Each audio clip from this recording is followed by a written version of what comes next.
ఈశోపనిషత్తులో 14వ మంత్రంలో ఉన్నాం. సంభూతిం చ వినాశాం చ యస్తత్ వేదో భయం సహ వినాశేన మృత్యుం తీర్త్వా సంభూత్యామృతమశ్నుతే. సంభూతిం నామ రూప పరివార లీల గుణాది విశేషంతో సహా శాశ్వతుడైన దేవాది దేవుని గురించి, చ మరియు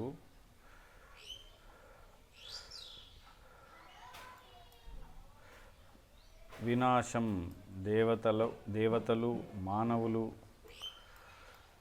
జంతువుల తాత్కాలిక భౌతిక ఆవిర్భావ నామ కీర్త్యాదులను గురించి, చ మరియు యహ ఎవడు తత్ ఉభయం ఆ రెండింటిని గురించి వేద తెలుసుకుంటాడో, సహా కూడా వినాశేన నాశనం పొందే ఐహిక సృష్టి చేత మృత్యుం మరణాన్ని తీర్త్వా దాటి సంభూత్యా శాశ్వతమైన భగవత్ సామ్రాజ్యం చేత అమృతం అమరత్వాన్ని అశ్నుతే పొందుతాడు. తాత్పర్యం మరియు భాష్యము కృష్ణ కృపామూర్తి అభయచరణ అరవింద భక్తి వేదాంత స్వామి శ్రీల ప్రభుపాద. ప్రతి ఒక్కరూ దేవాదేవుడైన శ్రీకృష్ణ భగవానుని గురించి పరిపూర్ణముగా తెలుసుకోవాలి మరియు ఆయన యొక్క దివ్య నామ రూప గుణములు మరియు లీలలను అదే విధముగా భౌతిక ప్రకృతి వ్యక్తీకరణము తాత్కాలిక దేవతలు మనుష్యులు మరియు జంతువులు ఎప్పుడైతే వీటి గురించి తెలుసుకుంటాడో అతడు మరణమును దాటి భౌతిక ప్రపంచమును దాటగలడు మరియు భగవంతుని సామ్రాజ్యములో శాశ్వత జీవితాన్ని, సుఖాన్ని, ఆనందాన్ని మరియు జ్ఞానాన్ని పొందగలడు. ఇక్కడ కొంచెం అటు ఇటుగా ఉంది తాత్పర్యం పూర్తిగా, అంటే అనువాదం అంత బాగా లేదు. కానీ దీని అర్థం ఏంటంటే ప్రతి ఒక్కరు కూడా కృష్ణుడు రెండింటి గురించి తెలుసుకోవాలని చెప్తున్నారు. ఏంటి? ఒకటి భగవంతుడి గురించి, ఆధ్యాత్మిక ప్రపంచం మరియు భౌతిక ప్రపంచం రెండిటిలో జరుగుతున్న వ్యవహారాలు ఏమిటి, రెండింటిని స్పష్టంగా అర్థం చేసుకుంటేనే భగవద్ధామానికి వెళ్ళగలం అనేది దీని అర్థం. అందుకే కృష్ణుడి గురించి, ఆయన యొక్క నామరూప గుణలీలల గురించి తెలుసుకోవాలి. మరియు ప్రకృతి వ్యక్తీకరణ అంటే ఏమిటి? ఈ భౌతిక ప్రకృతిలో దేవతల పరిస్థితి ఏంటి, మనుషుల పరిస్థితి, జంతువులు, వీటన్నిటి గురించి మతడు మరణమును దాటి ప్రపంచాన్ని, వీటన్నిటి గురించి తెలుసుకుంటేనే ముక్తిని పొందుతాడు అని చెప్తున్నారు ఇక్కడ. ఇంకా ముక్తిని పొంది భగవత్ సామ్రాజ్యంలో శాశ్వత జీవితాన్ని, సుఖాన్ని, ఆనందాన్ని పొందగలడు అనేది ఈ మంత్రం చెప్తుంది. అంటే ఇక్కడ ఏంటంటే రెండిటి గురించి తెలుసుకోవాలి. కానీ మనం చూసినట్లయితే బయట చాలామంది ప్రచారానికి వెళ్తున్నప్పుడు కేవలం కృష్ణుడి గురించి చెప్పండి చాలు, మిగతావి ఎందుకు అంటే అదే రెండింటి గురించి తెలుసుకోవాలి. యమ నియమ అని రెండు ఉన్నాయి. ఏవి? అష్టాంగ యోగ విధానం. యమ అంటే చేయాల్సినవి, అదే వాటి అర్థం ఏంటంటే చేయాల్సినవి చేయకూడనివి అనేది రెండు ఉంటాయి. అదేవిధంగా మనం ఇవి ఎక్కడికి వెళ్ళాలి, ఎక్కడ ఉన్నాం, మనం ఉన్న పరిస్థితి ఏంటి, మనం ఎక్కడికి వెళ్ళాలి, రెండింటి గురించి తెలుసుకోవాలి. అంతేగాని ఇంకా ఎక్కువగా చెప్పాలంటే మనకి ఎక్కువగా తెలుసుకోవాల్సింది ఏంటంటే నామరూప గుణలీలలు ఎక్కువగా అర్థం కావు. మనం భగవంతుడి యొక్క లీలలు, ముఖ్యంగా ఆయన పరమాత్మగా ఉండడం, ఇలాంటివి అచింత్యమైనవి చాలా ఉన్నాయి. మిగతా కొన్ని భగవంతుడి లీలలు కూడా మనం చెప్పుకోవచ్చు, ఆకర్షణీయంగా ఉంటాయి. దానికంటే ముఖ్యంగా మనం చెప్పుకోవాల్సింది ఏంటంటే ఈ భౌతిక ప్రపంచంలో మన స్థితి ఏమిటి, దీని నుంచి బయటపడడానికి మార్గం ఏమిటి అనేదే మనం ఎక్కువగా చర్చించాల్సిన అంశం. అలా చెప్తున్నప్పుడు ఏంటంటే ఎక్కువగా మనం ఈ భౌతిక ప్రపంచం యొక్క దోష దృష్టి, మనం పూర్వం చెప్పుకున్నాం, దోష దృష్టితోనే ఈ సంసారం గురించి చెబుతూ ఉంటాం.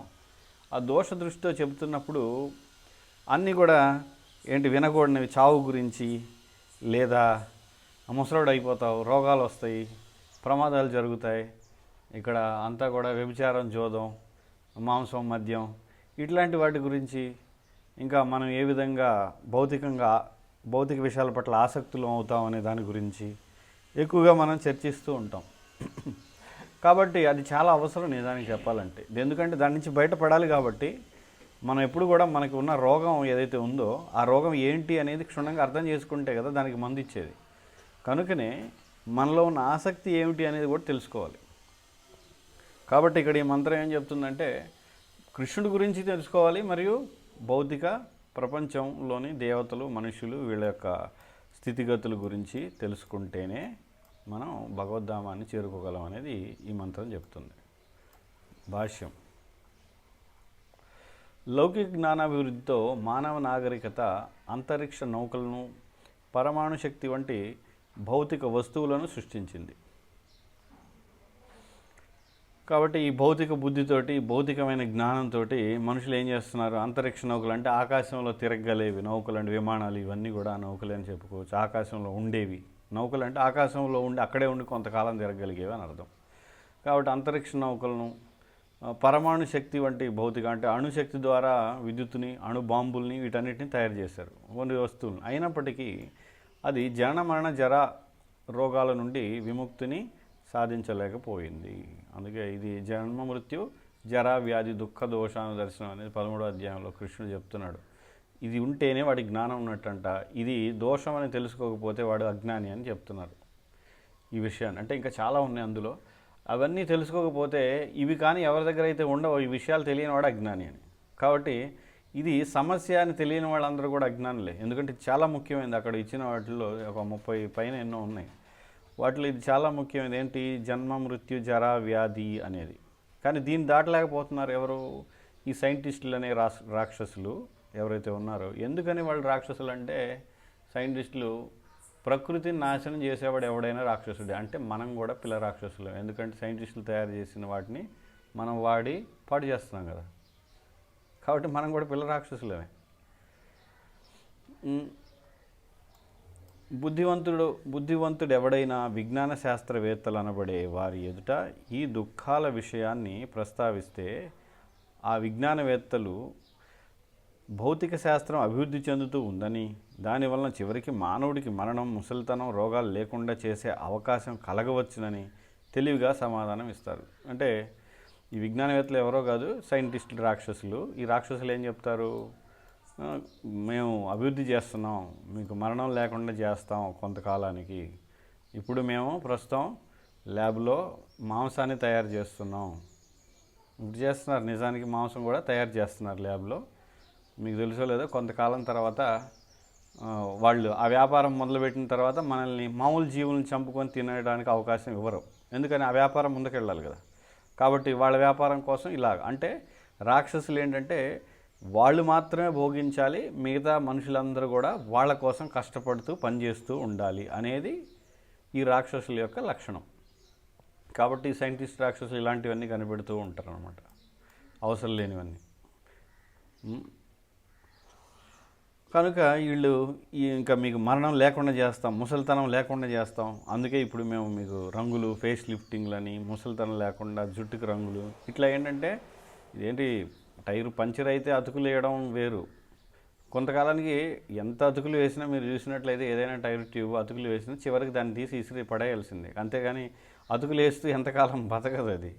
అదేవిధంగా మనం కూడా మనం ఇప్పుడు చాలామంది ఏంటంటే వేషాలు వేసుకుంటున్నారు, లోపల ఏముండదు, లోపల అంతా డొల్ల, పైకి మాత్రం జుట్టు అంతా హడావుడి ఇవన్నీ చేస్తున్నారు.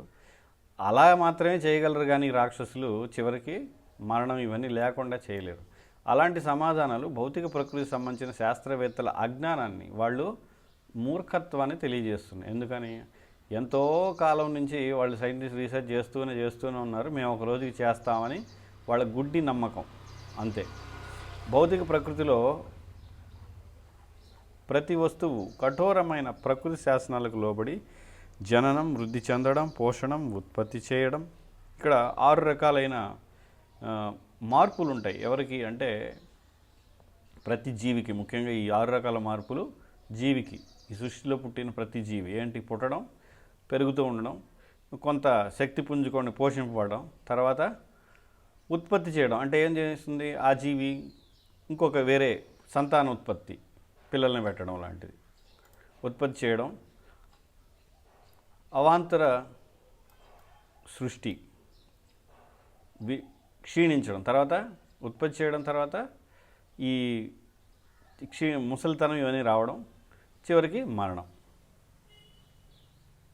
ఈ 6 పరిణామాలు ప్రతి జీవిలోనూ ఉంటాయి. వాటి కాకపోతే ప్రతి జీవిలో ఈ 6 రకరకాలుగా జరుగుతూ ఉంటాయి అన్నమాట. క్షీణించడం, ఎలా ఉత్పత్తి చేయడం, ఎప్పుడు ఏంటి అనేది రకరకాల దశల్లో జరుగుతూ ఉంటాయి. కానీ ప్రతి జీవి ఇది జరుగుతుంది, ప్రతి జీవిలో కూడా. భౌతిక ప్రకృతితో సంబంధం గలది ఏది కూడా ఈ పరిణామ సూత్రాలకు అతీతంగా ఉండలేదు. ఈ సూత్రాలు ఏవైతే ఇక్కడ 6 ఉన్నాయో దీనికి అతీతంగా ఏ జీవి లేదు. అందుచేత దేవతైనా, మానవుడైనా, జంతువైనా, వృక్షమైనా, ఇంకేదైనా భౌతిక ప్రపంచంలో ఇంకేదైనా అంటే మీరు ఏదైనా తీసుకోండి, కాకపోతే ఈ 6 ఇంకంతకంటే తక్కువ ఉంటాయి. ఉదాహరణకి మనం ఒక కారు తయారు చేస్తే అది కారు తయారైంది, ముసలిది అయిపోద్ది, అంటే డొక్కు అయిపోద్ది కదా, డొక్కు కారు అవ్వడం. తర్వాత దాన్ని తీసుకెళ్ళి మళ్ళీ రీసైక్లింగ్లో ఏదో అమ్మేయడం, అంతేగాని అది శాశ్వతంగా కారు పనిచేయడం అనేది ఉంటుందా అంటే అసంభవం, జరగదు. శాశ్వతంగా ఒక కారు అనేది ఉండదు. కాబట్టి ఈ 6 ఏదైతే ఉందో ఈ 6టికి లోబడే ఉండాలి ఏ వస్తువైనా సరే. మనం ఏదైనా వస్తువు తీసుకోండి, ఒకవేళ మీరు ఉపయోగించకుండా సృష్టిలో ఒక వస్తువుని, కారుని కొనేసి అలా ఒక చొగ్గర పెట్టండి, ఒక 200 సంవత్సరాల తర్వాత అది పనికిరాదు, దాన్ని కదిలిస్తే మొత్తం కింద పడిపోతుంది. అంటే ఈ ప్రకృతే అలా తయారై ఉందన్నమాట. ఎలా తయారై ఉంది? ప్రతి దాన్ని కూడా నాశనం చేయడం, అంటే మరణానికి గురి చేయడం, తయారైన దేన్నైనా మరణానికి గురి చేసే విధంగా కృష్ణుడు దీన్ని తయారు చేసి పెట్టాడు. దీనికి అతీతంగా మేము మరణం లేకుండా చేస్తాం, ఇవన్నీ కూడా ఎలా ఉంటుందంటే ఆధ్యాత్మికంగా ఉండేటువంటి ఆధ్యాత్మిక సాధన చేసే వాళ్ళకి చిన్నపిల్లల మాటలలాగా నేను అది చేస్తా ఇది చేస్తా అని చిన్నపిల్లలు ఉంటుంది కదా, హాస్యాస్పదంగా ఉంటాయి అన్నమాట ఇవన్నీ.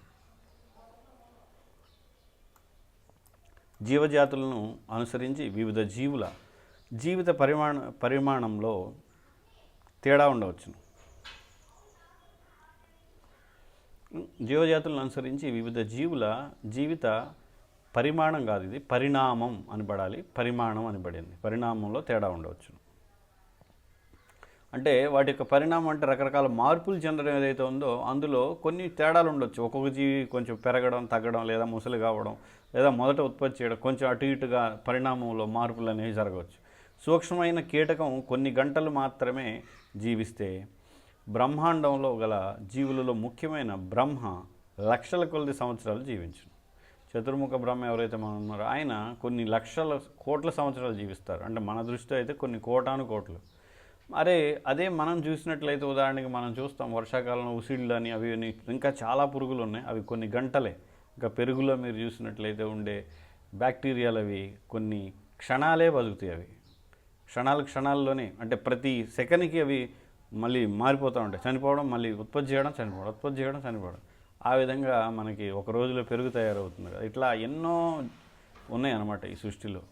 అంటే ప్రతి దానికి కూడా కాల వ్యవధి అనేది మారుతూ ఉంటుంది.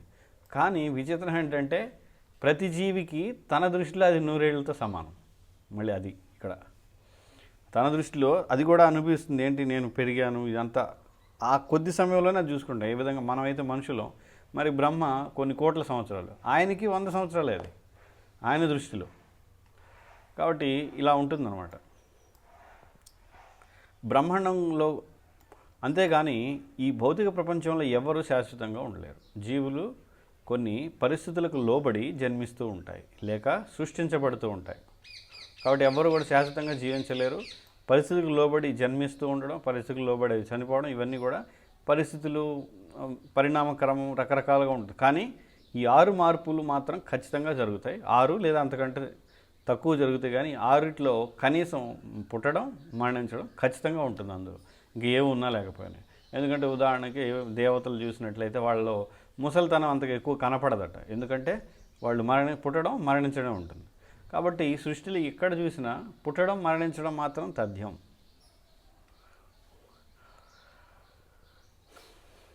అవి కొంతకాలం ఉంటాయి, వాటి జీవితం కొనసాగుతూ పోతుంటే ఏమవుతాయి? పెరుగుతాం, ఉత్పత్తి చేస్తుంటాయి, క్రమంగా క్షీణిస్తాయి, చివరికి నశిస్తాయి. ఈ శాసనాలను అనుసరించి వివిధ విశ్వాలలో గల లక్షల కొద్దీ బ్రహ్మలు కూడా నేడు కాకపోతే రేపైనా మరణించక తప్పదు. ఇక్కడ సృష్టిలో మనకి చతుర్ముఖ బ్రహ్మ ఉంటే మనం చూడవచ్చు శ్రీమద్ భాగవతంలో లేదా కృష్ణ పుస్తకంలో, దేవాదేవుడు కృష్ణుడి పుస్తకంలో కూడా మనకి ఈ కథ వస్తుంది అన్నమాట. కృష్ణుడు అంటే బ్రహ్మ వచ్చి కృష్ణుడిని కలవడం, ఇవంతా కూడా భాగవతంలో ఉంది. అప్పుడు ఒక చతుర్ముఖ బ్రహ్మ ఇంకా ఇతర బ్రహ్మలను చూస్తాడు చాలామంది. 20 తలకాయలు, 100 తలలు ఉన్న బ్రహ్మ, 1000 తలలు ఉన్న బ్రహ్మ, ఈ విధంగా మనకి ఆశ్చర్యం అనిపిస్తుంది. కానీ అది నిజంగా జరిగిందని మనకి ఆచార్యులు చెప్తున్నారు, శాస్త్రం చెప్పబడింది కాబట్టి. కనుక మనం చూసినట్లయితే వీళ్ళందరూ కూడా ఎన్ని తలలున్న బ్రహ్మకి అన్నీ కూడా తలలన్నీ కూడా నేలకు ఒరగవలసిందే, చనిపోవాల్సిందే వాళ్ళు. అంటే వాళ్ళకు కూడా మరణం తప్పదు, అది ఇక్కడ చెప్పేది. ఇందుచేతనే ఈ భౌతిక జగత్తు మర్త్యలోకం అని పిలువబడుతుంది. దీన్ని మర్త్యలోకం మర్త్య అంటే మృత్యు అనే పదం నుంచి తయారు చేయబడి. మర్త్య అంటే మరణించడానికి ఉన్న లోకం. ఈ విశ్వం అంతా కూడా మరణించడానికి ఉంది. అంటే చివరికి ఏది మరణిస్తుందంటే విశ్వం కూడా మరణిస్తుంది, విశ్వం కూడా ఉండదు, విశ్వం కూడా నశించాల్సింది. ఇంకా దీనికి చాలా పేర్లు ఉన్నాయి. సంసారం అని, మైథునాగారం అంటే కర్మాగారం లాగా జీవులన్నీ కూడా మైథునం అనే దాని ద్వారా ఇక్కడ బంధించబడి ఉన్నాయి. జీవులన్నీ ఒక జీవికి ఇంకొక జీవు, స్త్రీ పురుషులు అనే వాటి ద్వారా మైథునాగారం అని, సంసారం అని, ఈ విధంగా రకరకాల పేర్లు ఉన్నాయి దేనికి, ఈ యొక్క సృష్టికి, భౌతిక సృష్టికి. భౌతిక విజ్ఞాన శాస్త్రవేత్తలు, రాజకీయవేత్తలు అమరమైన ఆధ్యాత్మిక ప్రకృతిని గురించి తెలియని వారు కావడం వలన ఈ మర్త్యలోకాన్ని అమరంగా చేయాలని భావిస్తారు. అంటే మృత్యువే లేనటువంటి ఆధ్యాత్మిక లోకం, అక్కడ మరణం అనేది ఉండదు. దాని గురించి ఈ శాస్త్రవేత్తలకు కానీ, అంటే ఈ రాక్షసులకి తెలియదు. రాక్షసులందరూ దాన్ని అంగీకరించరు కూడా ముఖ్యంగా. ఎందుకని? రాక్షసులు అనేవాళ్ళు ముఖ్యంగా వాళ్ళ ఏదైతే దేహం ఉందో ఆ దేహం పట్ల విపరీతమైన ఆసక్తి, ఆ దేహంలోనే శాశ్వతంగా ఉండాలనే కోరిక ఉంటుంది రాక్షసులకి. అందుకే వాళ్ళు మనం చూడవచ్చు, ఎవరు, కంసుడు లేదా మిగతా వాళ్ళందరూ కానీ, రావణాసుడు కానీ, వీళ్ళందరూ కూడా ఏంటి, నేను శాశ్వతం అనే భావనలో ఇంకా వరాన్ని పొందడం కోసం, హిరణ్యకశిపుడు కూడా చూసినట్లయితే శాశ్వతంగా నేను ఉంటాననే భ్రమలో ఉంటారన్నమాట. వీళ్ళు పరిపక్వమైన ఆధ్యాత్మిక అనుభవం, పరిపూర్ణమైన జ్ఞానాన్ని చేకూర్చే వేదవాంగ్మయాన్ని గురించి వారికి తెలియకపోవడమే దీనికి కారణం. కాబట్టి వేదాల గురించి పరిపక్వమైన జ్ఞానం ఏదైతే వేదాంతం వాళ్ళకి తెలియకపోవడమే దీనికి కారణం అన్నమాట. ఏంటి, వాళ్ళు ఎప్పుడు కూడా ఇక్కడే శాశ్వతంగా తయారు చేయడానికి దీన్నే, ఇక్కడున్న సృష్టిని ఏం చేస్తారు, దీన్నే శాశ్వతంగా తయారు చేయాలని అనుకుంటారు. దురదృష్టవశాత్తు ఆధునిక మానవుడు వేదాల నుండి, పురాణాల నుండి మరియు ఇతర మత గ్రంథాల నుండి జ్ఞానాన్ని పొందడానికి విముఖుడుగా ఉన్నాడు. ఇది మనకి మాత్రం అందరికీ బాగా తెలుసు. ఏంటి, ఈ జ్ఞానాన్ని పొందడానికి విముఖుడుగా ఉన్నాడు. ప్రభుపాద పుస్తకాలు చదవండి అని నెత్తి నోరు బాదుకున్నా కూడా అందరూ అవి చదవకుండా ఒకదానికోసం డబ్బు సంపాదించడం అనే ప్రక్రియలో, లేదా ఇంద్రియ భోగం, ఆహారం, నిద్ర, భయమైదనం, కీర్తి, వీటి గురించి ఎప్పుడు కూడా ప్రాకులాడుతూ ఉంటారు. ఇది చాలా స్పష్టంగా మనకు అర్థమవుతుంది. ఎవ్వరు చదవరు. ఎవరైతే ఇవి చదవరం లేదా కనీసం వినడం ఇవి చేయరో వాళ్ళందరూ కూడా రాక్షసులే. కలియుగంలో అయితే రాక్షసులే. ఎందుకంటే మనం ఇప్పటికే ఇన్ని తెలిసినా కూడా ఇంకా మనం పిల్ల రాక్షసులలాగానే ఉన్నాం. అంటే మనకి వర్ణాశ్రమ విధానం ఉంది అని చెప్తున్నా కూడా మన ఉద్యమంలోని చాలామంది దాన్ని నిరుత్సాహపరుస్తున్నారు. ఈ వర్ణాశ్రమ విధానాన్ని చెయ్యాలి అంటే దాన్ని కూడా ముందుకు కొనసాగకుండా ఎవరికి వాడికి ఒక స్థానాన్ని, ఒక పదవిని, ఒక జీబీసీ ఇంకేదో ఈ పదవుల్ని వీటి అడ్డుపెట్టుకొని ఇక దాన్ని ప్రచారం కూడా జరగకుండా ఈ వర్ణాశ్రమ విధానంలో బ్రతకాలి అనేది ప్రభుపాద ఉద్దేశం. ఆచార్యులందరూ చెప్పారు. దాన్ని కూడా ప్రచారం కూడా జరగకుండా ఆపేస్తున్నారు అన్నమాట. అంటే మనమే చేస్తున్నాం, ఎవరో చేయట్లేదు దీన్ని. కాబట్టి మనం అలా తయారయ్యామన్నమాట. ఎందుకంటే కేవలం ఇంద్రియ భోగమే ప్రధానంగా నడుస్తుంది కలియుగంలో. జీవితాలన్నీ కూడా అందరికి కావాల్సింది ఇంద్రియ భోగం తప్ప ఇక ఏది అవసరం లేదు. విష్ణు పురాణం నుండి మనకు ఈ క్రింది సమాచారం లభిస్తూ ఉంది. ఏంటది? విష్ణు శక్తి పరాప్రోక్త క్షేత్రజ్ఞాఖ్య తథాపరా అవిద్యాకర్మ సంజ్ఞాన్య తృతీయ శక్తిరిష్యతే. విష్ణు భగవానుని పర అంటే ఉన్నతమైన, అపర లేక అవిద్య అంటే న్యూనశక్తి అనే వివిధ శక్తులు ఉంటాయని తెలుస్తుంది. ఈ శ్లోకం అది చెప్తుంది. ఏంటి, భగవంతుడికి పర అపర అంటే అవిద్య అని కూడా ఉంది. ఈ అంటే పర అంటే ఉన్నతమైన లేదా దివ్యమైన అని, అపర అంటే లేదా న్యూనమైన తక్కువ స్థాయికి చెందింది అంటే భౌతికమైంది అని. ఈ రెండు ఉన్నాయి. అంటే ఆధ్యాత్మిక, భౌతిక అనే రెండు శక్తులు ఉన్నాయి. మనం ప్రస్తుతం అవిద్య లేక న్యూనశక్తి అనబడే ప్రకృతి చేతిలో చిక్కుకొని ఉన్నాం. అవిద్య అంటే ఏదైతే ఉందో అది న్యూనశక్తి, దాన్ని అవిద్య అంటారు. భౌతిక శక్తి లేదా బహిరంగ శక్తి, ఇవన్నీ కూడా ఒకే దాన్ని సూచిస్తూ ఉన్నాయి. అనబడే ప్రకృతి చేతిలో, బహిరంగ శక్తి చేతిలో చిక్కుకొని ఉన్నాయి. ఇంకా దీనికి దుర్గాదేవి అని కూడా పేరు. దుర్గాదేవి అంటే భౌతిక శక్తి యొక్క భౌతిక శక్తి అంతా కూడా ఆవిడ అధీనంలోనే ఉంటుంది. అంటే మనకు దుర్గాధామం, దేవీధామం అని కూడా అంటాం. మనం ఇప్పుడు ఉన్నది దేవీధామం. ఇందులో ఆవిడ ఆధ్వర్యంలోనే మనకి మాయా భ్రమకు గురి చేస్తూ ఉంది ఆవిడ. అయితే పొరపాటు పడకూడదు. చాలామంది భక్తులు కూడా ఏమంటారంటే మాయ కమ్మేసింది, మాయ చుట్టేసింది. కాదు, మనమే మాయ ఒళ్ళో కూర్చున్నాం, మనకే మాయ కావాలని కోరుకున్నాం కాబట్టి ఉన్నాం. ఆ కోరిక వదిలేసి మనం బయటికి వెళ్ళడానికి ప్రయత్నం చేస్తే బయటికి వెళ్ళొచ్చు, కానీ వెళ్ళడానికి మనం ప్రయత్నం చేయట్లేదుగా. ఈ శక్తి చేతనే భౌతిక సృష్టి జరుగుతూ ఉంది. ఏది? ఈ యొక్క న్యూనశక్తి. ఈ శక్తి ఏ జీవులను అజ్ఞానంలో ఉంచుతుంది, అవిద్య మరియు వారిని కామ్యకర్మలను ఆచరించేటట్టు చేస్తుంది. ఈ దుర్గా శక్తి, బహిరంగ శక్తి ఇదే మనల్ని కామ్యకర్మల్లో, ఇంద్రియ భోగం, ఆహార నిద్ర భయమైదనాల్లో కూరుకుపోయేటట్లుగా ఎప్పుడు కూడా మనల్ని ఆకర్షిస్తూ ఉంటుంది. మనం ఒకవేళ కృష్ణుడి వైపు వెళ్తున్నా కూడా మనల్ని ఆకర్షిస్తూ ఉంటుంది, పరీక్షిస్తూ ఉంటుంది. ఎందుకంటే ఆవిడ పని అది. బహిరంగ శక్తి యొక్క పని ఏంటంటే మనల్ని పూర్తిగా శుద్ధి చేయాలంటే మరి చివరి దాకా మనకి అడగాలి కదా. చాలామంది ఆహార నిద్ర భయమైదనాలు వీటన్నిటి దాటిపోయినా చివరికి పూజ, లాభ ప్రతిష్ట, కీర్తి ప్రతిష్ట, అంటే భక్తుల సమాజంలో కీర్తి ప్రతిష్ట కోసమైనా ఇక్కడే మళ్ళీ ఆ ఇంద్రియ భోగం కూడా వదలకుండా చేస్తూనే ఉంటాం. కాబట్టి వీటన్నిటినీ మనం వదిలేయాలి. అది అంత తేలికైంది కాదనమాట. వీటన్నిటినీ ఎరగా మనకు చూపిస్తూ ఉంటుంది ఎవరు? బహిరంగ శక్తి. ఇది కాక ఉన్నత శక్తి మరొకటి కలదు. దీనికి పరాశక్తి అని పేరు. ఈ ఉన్నత శక్తికే పరాశక్తి లేదా దివ్యశక్తి, ఆధ్యాత్మిక, అంతరంగిక. ఇది భౌతిక శక్తి కంటే భిన్నమైనది. ఆ పరాశక్తి భగవంతుని శాశ్వతమైన ధామాన్ని నిర్వహిస్తూ ఉంది. ఈ పరాశక్తి ఏం చేస్తుంది? ఆధ్యాత్మిక లేదా అంతరంగిక శక్తి. అంతరంగిక శక్తి ప్రతినిధి ఎవరు అంటే రాధారాణి పూర్తిగా. కాబట్టి అంతరంగిక శక్తి అధీనంలో అంటే భక్తి, ఇవన్నీ కూడా భగవంతుడి ఆధ్వర్యంలో, అంటే రాధారాణి, అంతరంగిక శక్తి, హ్లాదిని శక్తి, ఇలా రకరకాలుగా ఉన్నాయి. వాటి ఆధ్వర్యంలో భగవంతుడి లీలలు, భక్తుల లీలలు, మనం చేసే భక్తి కూడా అంతరంగిక శక్తిలోనే జరుగుతుంది. భక్తి అంటే నిజమైన భక్తి, ఏదో భావుకత, ఊరికే అంటే ఏదో పిల్లలు కావాలని హరే కృష్ణ మంత్రం చేయడం అవి కాదు. కృష్ణ ప్రేమ కోసం చేసే భక్తి ఏదైతే ఉందో అది అంతరంగ శక్తిలో జరుగుతుంది. అలా కాకుండా మనం ఏదో భౌతిక కోరికలతో చేసే శక్తి అంతా కూడా దుర్గాదేవి అధీనంలోనే జరుగుతుంది. అది హరే కృష్ణ మంత్రం అయినా కూడా. ఎందుకంటే హరే కృష్ణ మంత్రం చేసి మనకు కావాల్సిన రాగానే వదిలేస్తాం. కాబట్టి ఇదంతా కూడా భౌతిక శక్తి అధీనంలోనే నడుస్తుంది. మరి హరినామం ఇవ్వదా అంటే ఇస్తుంది, అన్నీ ఇస్తుంది. నామ చింతామణి కాబట్టి ఇక్కడ ఈ రెండు శక్తులు ఉన్నాయి భగవంతుడివి అని చెప్తున్నారు. ఇందరితో ముగిస్తాను. హరే కృష్ణ. ఎవరికైనా ప్రశ్నలు ఉంటే అడగచ్చు. ఉన్నారు కదండి, వాళ్ళకి పాపకర్మలు పుణ్యకర్మలు ఉంటాయా, లేక ఇప్పుడు వాళ్ళ లోకంలో అన్ని సుఖాలు ఎక్కువగా ఉంటాయి కాబట్టి మరి వాళ్ళు భగవంతుడిని కీర్తించడానికి అవకాశం ఉండదు. మరి అటువంటిప్పుడు వాళ్ళు మరణిస్తారు. మరణించిన తర్వాత వాళ్ళు ఏ విధమైన జన్మలకు పతనం అవుతారు?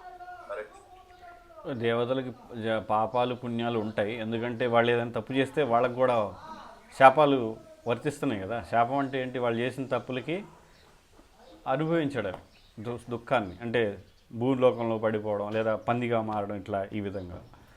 అదేవిధంగా వాళ్ళు పతనమైనప్పుడు, దేవతలు పతనమైనప్పుడు చాలా ఉన్నతమైన జన్మను పొందుతారు మానవ లోకంలో కూడా. అంతేగాని ఏదో చాలా కింద స్థాయికి వెళ్ళిపోరు, వెంటనే ఉన్నతమైన జన్మనే పొందుతారు. కానీ అక్కడి నుంచి మళ్ళీ వాడు పతనమై ఉన్నతమైన జన్మను ఉపయోగించుకుంటే ముందుకు వెళ్తాడు, లేదా మళ్ళీ పతనం జరగవచ్చు.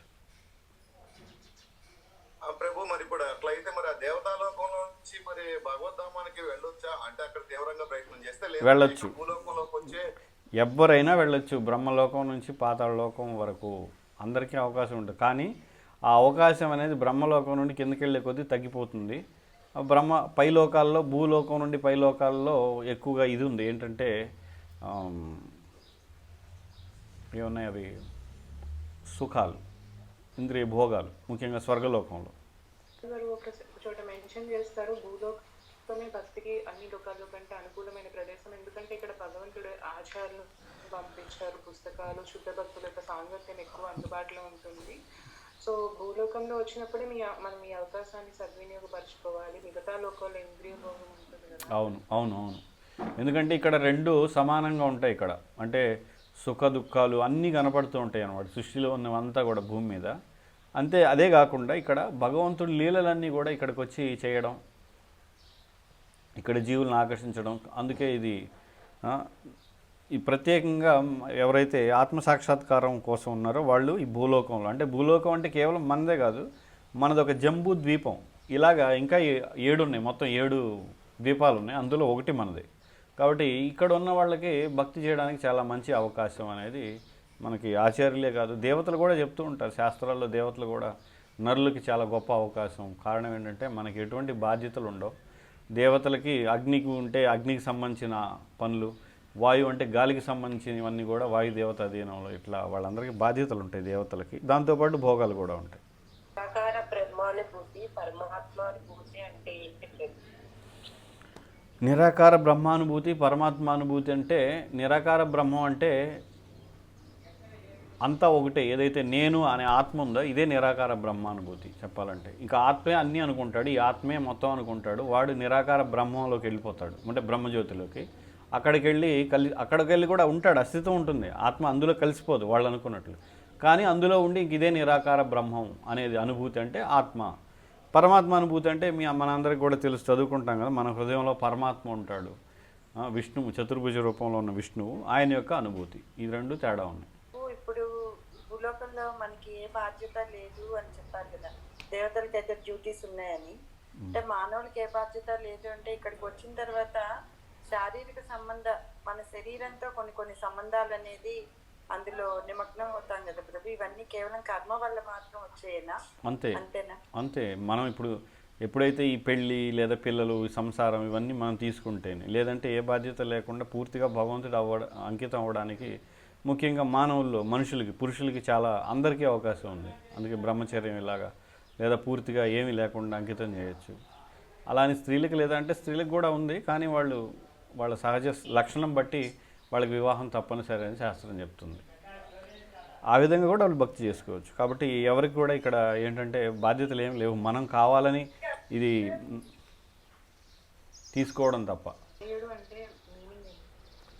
వ్యయం అంటే తరిగిపోవడం అని, ఖర్చు అవ్వడం అని. తరిగిపోవడం అనేది ఉండదు భగవంతుడిలో. ఈశోపనిషత్తు మొదట్లో చెప్పింది అదే కదా, 1 - 1 = 1, 1 + 1 = 1. ఆయనలో మార్పు అనేది లేదు. ఆయన ఎప్పుడూ అంతే, శాశ్వతం, స్థిరం, దివ్యం, ఆధ్యాత్మికం. అది ఇంకేం లేవు కదా. ఓకే. శ్రీ ఈశోపనిషత్కి జై, శ్రీల ప్రభుపాదకి జై.